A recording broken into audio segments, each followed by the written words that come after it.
Edhe pse kjo ku kemi jetu, sa fëmijë i pas, kanë me ka prindë tu më u përzin shtëpinë tone, ose gjona të njëjta, që diskutojnë shpesh partnerët, duhet me pas parasysh se venin e jetesës ka me caktu sigurisht dinamika e jetës. Kështu që faza e parë për me kërku një partner është faza ku ti observon, ti e sheh kush është personi të cilin ti kishe dashur me kriju një lidhje. Tash në gjetjet partnerit, edhe në shkputjet tona me lidhet paraprake dhe çfarë do lidhje tjetër kena, sepse në qoftë se edhe ti e ke pas një partner më hershëm dhe tash e gjon një partner tjetër, ti kërkon partnerin e kaluar me e gjet te partneri tash. Po gjithherë kjo është një lidhje e re që ti po krijon, nuk është një lidhje e vjetër që ti po e bardh. Është një person krejt tjetër, është një karakter krejt tjetër, është një dinamik tjetër e zhvillimit mes dy partnerëve. Kështu që normal në gjetjet partnerit është e faza e parë që në psikoterapi pozitive i thojnë faza e atashimit. Çka i bën faza e atashimit, ku ti e përshëndet dikan, veç me mikat e tua, ose veç i thu, oh, hello, ose çka bane, oh, si je, dhe që kjo është faza e parë e atashimit, ku na e takojmë një person edhe ku tregon ato shkëndijat e para, ose atë lidhjen e parë të një marrëdhënie të mundshme të ardhme. Dhe pastaj mas fazës së atashimit është faza e diferencimit, dhe kjo faza e diferencimit i bjen, okay, kush je ti dhe kush jam unë, si je ti dhe si jam unë. Atë disa gjëra që na i diskutojna për mu njoft ndërmjet veti. Dhe faza e diferencimit është na tash jena të gatshëm me kriju një lidhje, mirë po jo patjetër na gjithçka do të më bën si një trope i vetëm, sepse partnerët shpesh mendojnë që partnerët do të më kanë shumë ngjajshëm, edhe pse normal që kur ata janë të kundërt funksionojnë më mirë se sa kur janë shumë të ngjajshëm. Po partneri në idealizmat e vet mendon që partneri përballë do të më pas tepër ngjajshëm me vetën. Dhe çka ti kur është tepër ngjajshëm ai mund të më kriju konflikte. Kështu na duhet më pas personalitetin ton, karakterin ton në anën on dhe karakterin dhe personalitetit të partnerit ton. Dhe me mujt mos me pa veten veç në mbrana lidhjes, me pa dhe jashta lidhjes. Me ka një farë balancimi i çfarë na shinapi thonë diferencim. Se cilën do fazë të secilës lidhje, në qoftë se s'ka më shpërndau mjaftueshëm ai mënyra e komunikimit e ndërveprimit, ai gjithherë ka me kriju një konflikt caktuar. Kështu që faza e parë për me kërku një partner është faza ku ti observon, ti e sheh kush është personi të cilin ti kishe dashur me kriju një lidhje.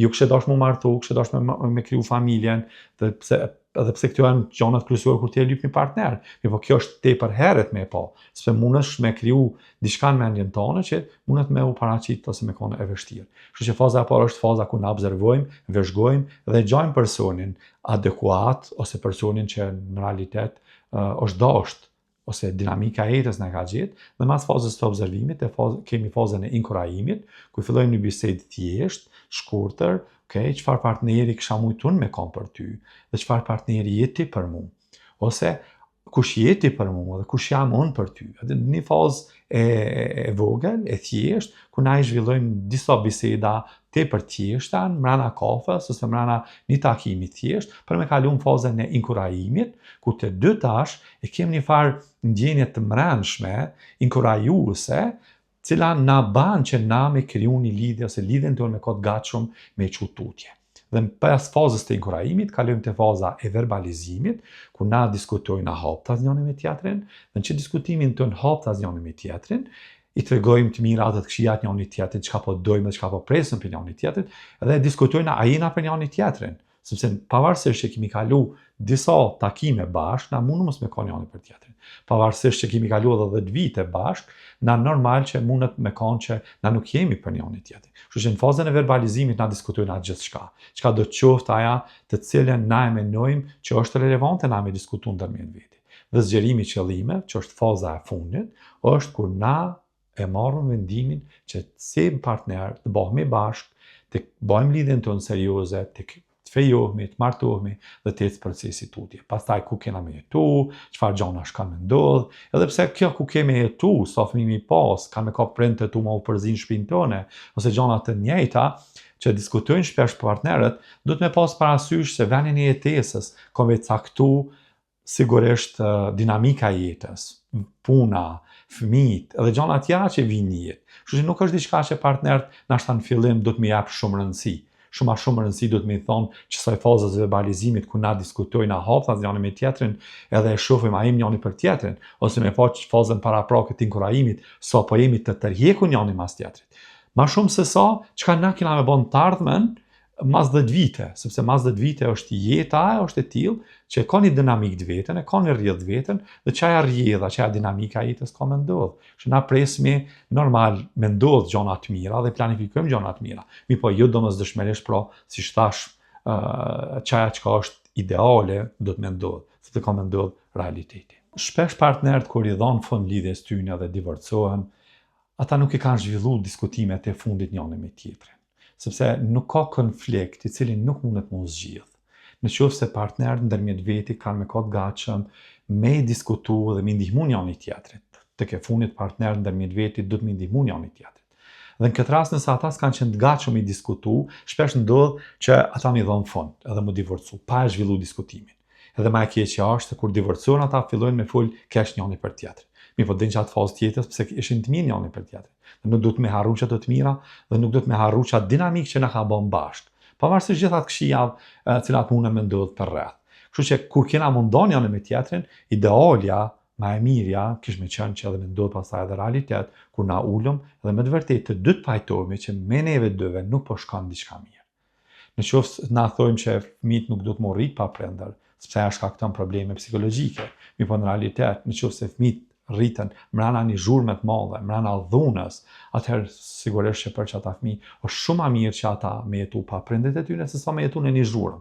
Kështu që kjo është sinjal që ata nuk po dinë me u zhvillu tutje, mu pjek njëri me tjetrin. Sepse shikon, na pjekum në aspektin kognitiv, pjeknum personalisht. Mi po edhe lidhja e krijune mes dy partnerëve e ka një farë situate të veten, cila duhet mu pjek.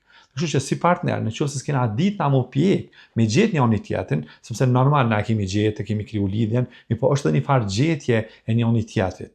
Mrena për mrena lidhjes, mrena për mrena familjes ku na kena kriju. Dhe nëse nuk kena me ditë me gjetë njëri tjetrin dhe mu pjek mrena për mrena lidhjes, normal që kish me qenë ideale që na me dhon fund kësaj farë pjese. Dhe mundon njëri me tjetrin, por kur ndohemi me u pajtu të dy që po ndohemi, edhe normal që ju me i përmend tashmë të këqija. Unë me i përmend veç të mirat, sepse është një histori e kalune. Nuk do me thonë, sigurisht njëri këtu ka faj, por kur ndohen dy partnerët, gjithherë të dytë kanë faj, 50% me 50%. Njëri ka ma shumë, na po pajtohemi, por në realitet edhe ai që ka ma pak faj, nuk ka ditë mu sill me partnerin e vet që ai me i kriju qatë fajsi. Kështu që të dytë janë fajtor kur ndodh një ndomje. Normal, unë menoj që asnjëherë ndomje nuk do të me ndodh. Mirë po, a do të me ndodh, po do të me ndodh. Cilat janë që ato situata janë vetë dy partnerët, të cilët se bashku do të me vendos kur ata dy kanë me ndoh. Mirë po, kur ata nuk din, atëherë është ma mirë me lyp këshillim, me lyp ndihmë profesionale, me një person i cili nuk e mon anën as burrit dhe as gruas, i cili është indiferent ndaj situatave tyne, nuk ndikohet emocionalisht për tyne, sepse ai që është indiferent, neutral mes dyve, ai ka me dha këshillën ideale, këshillën më të mirë të mundshme, këshillën që neve na nevojitet. Sepse nëse ka një lidhje me burrin ose me gruan, ai ka më marrë anën njërit prej tyne. Kështu që idealja kështu më qenë që partnerët kur këshillohen, më këshillu me dikan, i cili është i pranueshëm për dytë dhe menimi i tij na është neutral këtë rast për ndomjen e tyne. Kështu që unë mendoj që çdo lidhje mes partnerëve dhe sidomos ata që kanë fëmijë, ata që kanë kriju familje, unë besoj që ata mundën me sheru lidhjen e tyne, jo me sheru për ndaj smundje, po me sheru për keq atyne konflikteve të cilat ata i përjetojnë mrena për mrena familjes vet. Sepse shpesh mes dy partnerëve krijohen disa konflikte që në psikoterapin pozitive i them konflikte aktuale, po konflikte aktuale është çka po ndodh. Shumë nëse po flasun shpesh partnerët mrena familjes krijojnë konflikt për pastërtin, shpesh krijojnë konflikte për kohën dhe për gjëra tjera. Mi pa është konflikti aktual. Ku ka mësune mo respektu koha, ku ka mësune për pastërtin, janë familjet tona. Dhe du të me pas parasysh se si partner na vim për dy familjeve të ndryshme, dy konceptet ndryshme të jetës, dhe që ato dy koncepte na kemi dohet patjetër mi përshtat dhe mi kriju një koncept të ri. Mirë po, shpesh konceptet e burrit me konceptet e gruas janë në kundërshtim njëna me tjetrën, pritjet e tyre janë për partnerin janë kundërshtim njëna me tjetrën, dhe kjo pastaj krijon konflikte në përgjithësi. Mos me pas frikë me kriju lidhje dhe mos me pas frikë me i tregu ose me i thonë partnerit që unë kisha pas dëshirë me zhvillu me juve një diskutim dhe këtë diskutim e pa a jeti partneri ideal ose si partneri jam ideal.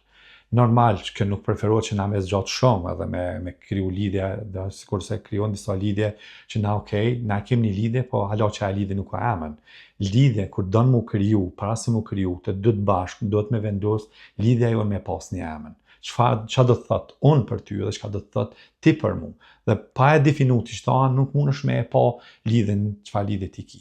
Dhe kështu që mos me pas frikë për propozimeve, mos me pas frikë edhe me i propozu të vetë tjerëve, kështu që kjo pe i len pastaj njerëzit shumë, me pas një farë frike, sidomos të gjinia mashkullore që e sheh, të cilët kanë frikën shumë të madhe që kanë me u refuzu për tjerëve.